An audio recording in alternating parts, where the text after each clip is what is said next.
Breaking news mga tol, talo ang ating kababayan Dave Apolinario kay Mexican Angel Ayala sa kanilang bakbakan kanina via 6 round knockout.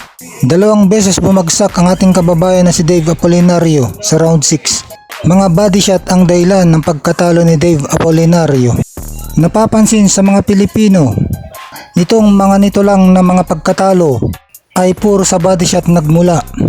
Kaya dapat napapanahon na upang mag-focus na palakasin ang bodega ng mga Pilipino boxer. Dahil sa panalong ito ni Angel Ayala Lardisabal ay nakuha niya ang bakanteng IBF Flyweight World Title Belt. Sayang at maganda pa naman ang panimula ni Dave Apolinario.